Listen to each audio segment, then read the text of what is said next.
નમસ્કાર મિત્રો, ફરી એકવાર ભર શિયાળે રાજ્યના વાતાવરણમાં એક મોટો પલટો આવ્યો છે। અચાનક જ વાતાવરણમાં પલટો આવતા વાદળછાયું વાતાવરણ છવાઈ જતા ખેડૂતોમાં ચિંતાનો માહોલ છવાયો છે।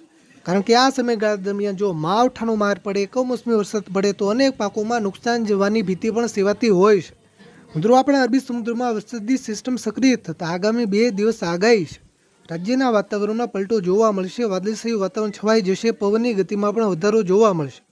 મિત્રો, કયા વિસ્તારોમાં આગાહી છે, આગામી 2 દિવસ કયા વિસ્તારોમાં વાદળછાયું વાતાવરણ છવાઈ જશે, પવનની ઝડપ કેટલી રહેશે, માવઠાની કોઈ શક્યતા છે કે નહીં, કયા વિસ્તારોમાં વધારે શક્યતા છે, સંપૂર્ણ સચોટ માહિતી વિડીયોમાં મેળવીશું।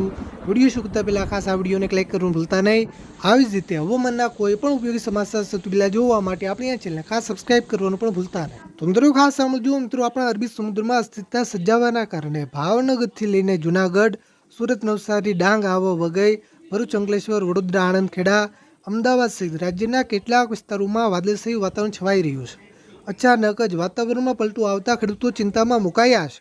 કારણ કે આ સમયગાળા દરમિયાન જો મોસમ વગરનો વરસાદ પડે, બિનમોસમી વરસાદ પડે, માવઠાનો માર પડે તો અનેક પાકોમાં નુકસાન થતું હોય છે, મોટું નુકસાન વેઠવાનો વારો આવતો હોય છે। આગાહીની વાત કરીએ તો આગામી 48 કલાક એટલે કે 2 દિવસ રાજ્યમાં અસ્થિરતા જોવા મળશે, વાદળછાયું વાતાવરણ જોવા મળશે। જેમાં ખાસ કરીને પહેલાં આપણે સૌરાષ્ટ્ર વિસ્તારોથી શરૂઆત કરીએ તો સૌરાષ્ટ્રમાં દેવભૂમિ દ્વારકા, જૂનાગઢ, પોરબંદર, રાજકોટ, અમરેલી અને ભાવનગર જિલ્લાના વિસ્તારોમાં વાદળછાયું વાતાવરણ જોવા મળશે। ઉત્તર ગુજરાતમાં સાબરકાંઠા અને બનાસકાંઠા જિલ્લામાં પણ આગાહી છે। સાબરકાંઠા અને બનાસકાંઠા જિલ્લામાં પણ વાદળછાયું વાતાવરણ છવાઈ જશે। દક્ષિણ ગુજરાત અને મધ્ય પૂર્વ ગુજરાતના પણ કેટલાક વિસ્તારોમાં અસ્થિરતા જોવા મળશે, જેમાં અમદાવાદના વિસ્તારો હોય, હાલના વિસ્તારો હોય, સાથે ધોલેરા, આણંદ, ખેડા, સુરત, ભરૂચ અને ડાંગ જિલ્લાના પણ છૂટાછવાયા વિસ્તારોમાં વાદળછાયું વાતાવરણ જોવા મળી શકે। મિત્રો, હાલ સારા સમાચાર એ છે કે માવઠાની કોઈ આગાહી નથી, માવઠું પડવાની કોઈ શક્યતા નથી। માત્ર વાતાવરણમાં પલટો આવશે, વાદળછાયું વાતાવરણ છવાઈ જશે, પણ વરસાદની શક્યતા ઓછી છે।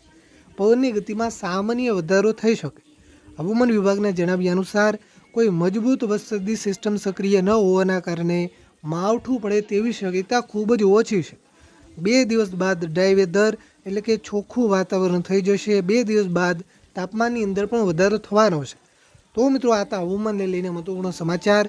આગામી 2 દિવસ રાજ્યના કેટલાક વિસ્તારોમાં વાદળછાયું વાતાવરણ છવાઈ જશે, પણ વરસાદની કોઈ શક્યતા નથી। મિત્રો, તમારા વિસ્તારમાં જે કેવું વાતાવરણ છે, તમારા વિસ્તારનું નામ લખી નીચે કોમેન્ટ કરવાનું ભૂલતા નહીં। વાદળછાયું છે, તાપ છે કે તડકો છે, નીચે કોમેન્ટ કરવાનું ભૂલતા નહીં। આ વિડીયોને તમે બધા જ ગ્રુપમાં શેર કરજો, જેથી બધા ખેડૂત મિત્રો સુધી માહિતી પહોંચે। વિડીયોને એક લાઈક કરવાનું ભૂલતા નહીં, આપણી આ ચેનલને ખાસ સબસ્ક્રાઇબ કરવાનું પણ ભૂલતા નહીં।